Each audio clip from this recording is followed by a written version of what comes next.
So welcome everyone. सगळ्यांचं स्वागत आहे. वेलकम टू सदैव क्लासेस.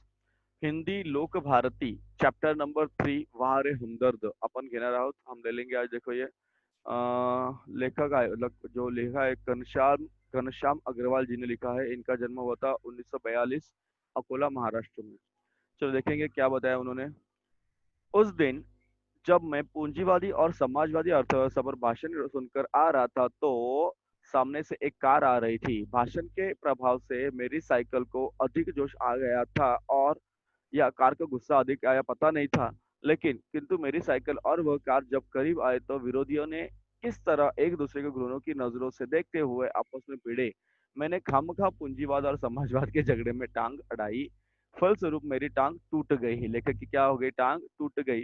दुर्घटना के बाद आज भी इंसानियत कायम है. यह सिद्ध होने करने के लिए कुछ लोग मेरी तरफ दौड़े और मेरी टांग टूट गई थी क्योंकि मेरा एक्सीडेंट हो गया था.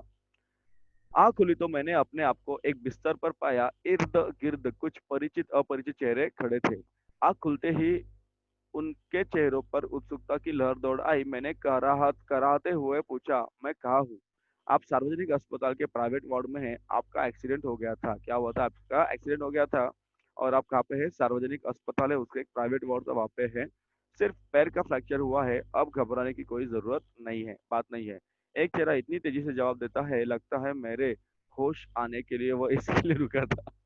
अब मैं अपनी टांगों की ओर देखता हूँ. मेरी एक टांग अपनी जगह पर सही सलामत थी और दूसरी टांग क्या होती थी तो रेत की थैली के सहारे एक स्टैंड पर लटक रही थी. तो क्या एक्चुअली फ्रैक्चर झालं तो पाहिला तो उसके उसने क्या किया था, वो लोग डॉक्टर ने उसको टांग रखा था, लटका के रखा था.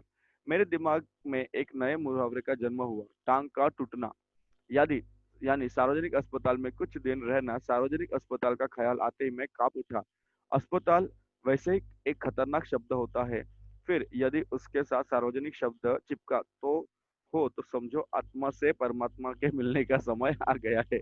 अब मुझे यह लगा कि मेरी टांग टूटने मात्र एक घटना है और सार्वजनिक अस्पताल में भर्ती होना दूसरी दुर्घटना होना दुर्घटना. टांग से ज्यादा फिक्र मुझे उन लोगों की हुई जो हमदर्दी जताने मुझसे मिलने आएंगे. ये मिलने जुलने वाले कई बार इतने अधिक आते हैं और कभी कभी इतना परेशान करता है कि मरीज का आराम हराम हो जाता है, जिसकी मरीज को खास जरूरत होती है.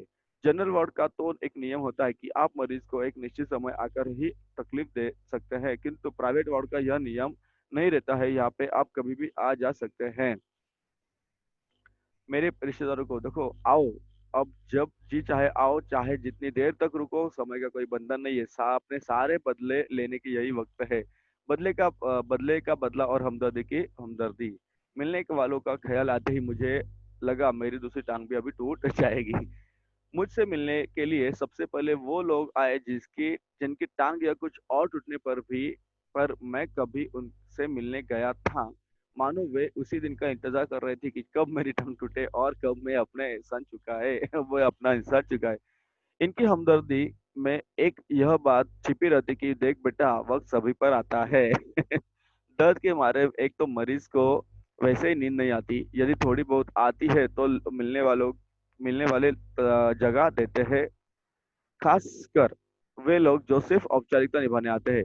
इन्हें मरीज से हमदर्दी नहीं होती, ये सिर्फ सूरत दिखाने आते हैं. ऐसे में एक दिन मैंने तय किया कि कोई भी आए, मैं आंख नहीं खोलूंगा, चुपचाप पड़ा रहूंगा. ऑफिस के बड़े बाबू आए और मुझे सोया जानकर वापस जाने के बजाय वे सोचने लगे कि यदि मैंने उन्हें नहीं देखा तो कैसे पता चलेगा कि वे मिलने आए थे. अतः उन्होंने मुझे धीरे धीरे हिलाना शुरू कर दिया. फिर भी जब आंखें नहीं खुली तो उन्होंने मेरी टांग के टूटे हिस्से पर जोर दबाया. मैंने सर के मारे कुछ चीखते हुए जब आंख खोली तो मुस्कुराते हुए उन्होंने बोला, कहिए अब कैसा दर्द कैसा है? मोहल्ले वाले अपने फुर्सत से आते हैं. उस दिन जब सोनाबाई अपने 4 बच्चों के साथ आई तो मुझे लगा कि आज फिर से कोई दुर्घटना हो गई. वो तो आई और उसके 4 बच्चों को साथ में लेकर आई. कितने बच्चों को? 4 बच्चों को साथ में लेकर आई. उन्होंने मेरी ओर इशारा करते हुए पूछा, ये देखो चाचा जी. उनका अंदाज ऐसा था जैसे चिड़ियाघर में बच्चों आए और देखो ये देखो बंदर. बच्चे खेलने लगे. एक कुर्सी पर चढ़ा, दूसरा कोई मेज पर चढ़ा. सोनाबाई की छोटी लड़की दवा की शीशी लेकर कथकली डांस करने लगी. रपरप की आवाज ने मेरा ध्यान बटाया. देखता हूँ तो सोनाबाई का एक लड़का मेरी टांग के साथ लटक रहा लटक रही रेती की थैली पर बॉक्सिंग की प्रैक्टिस कर रहा है। मैं इसके पहले कि उसे मना करता, सोनाबाई की लड़की ने दवा की शीशी पटक दी। सोनाबाई ने एक पल लड़की को घूरा, फिर हंसते हुए बोली, भैया पेड़े खिलाओ, दवा गिरना शुभ होता है। दवा गिरी, दवा गई, समझो बीमारी गई। इसके 2 घंटे बाद सोनाबाई गई, यह कहकर कि फिर आऊंगी, मैं भीतर तक कांपता कांप गया। कुछ लोग औपचारिकता दिखाने की हद कर देते हैं, विशेषकर वे लोग, कौन से लोग देखो, रिश्तेदार जो दूर गांव से मिलने आते हैं। ऐसे में एक दिन टैक्सी कमरे में आकर रुक गई। उसने उसमें से निकल कर एक आदमी आते ही मेरी छाती पर सिर रखकर औंधा पड़ रोने लगा और कहने लगा, हाय तुम्हें क्या हो गया, कार वालों का सत्यानाश हो।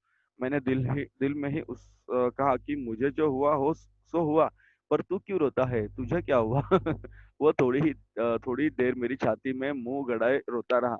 फिर रोना कुछ कम हुआ, उसने मेरी छाती से गर्दन हटाई और जब मुझसे आंख मिलाई तो एकदम चुप हो गया। फिर धीरे से बोलते हुए बोला, माफ करना, मैं गलत कमरे में आ गया था। आजकल लोग ठीक ही बातें बताते भी नहीं है। गुप्ता जी का कमरा शायद बगल में है। वो हंस कर चला गया, अच्छा भाई माफ करना कहकर वह चला गया। अब वही रोने की आवाज मुझे पड़ोस के कमरे में सुनाई दी। मुझे उस आदमी से गुस्सा अधिक अपनी पत्नी पर आया, क्योंकि इस प्रकार रोता देख पत्नी ने उसे मेरा रिश्तेदार या करीबी मित्र समझकर टैक्सी वाले को पैसे भी दे दिए थे। हमदर्दी जताने वालों में लोग जरूर आएंगे, जिनकी हम सूरत भी नहीं देखना चाहते। हमारे शहर में एक कवि है, श्री लपकानंद। उनकी बेतुकी कविताओं से सारा शहर परेशान है। मैं अक्सर उन्हें दूर से ही देखते भाग खड़ा होता था। जानता हूँ जब भी मिलेंगे 10-20 कविताएं पिलाए बिना नहीं छोड़ेंगे। एक दिन बगल में झोला दबाए आते ही कहने लगे, मैं तो पिछले 4-5 दिनों से कवि सम्मेलन में अति व्यस्त था। सच कहता हूँ, कसम से आपके बारे में ही सोच रहा था। रात भर मुझे नींद नहीं आई और रात को इतनी संदर्भ में से कविताएं बनाई कि यह कहकर उसने झोली में से डायरी निकाली और धीरे धीरे सुनाने लगा।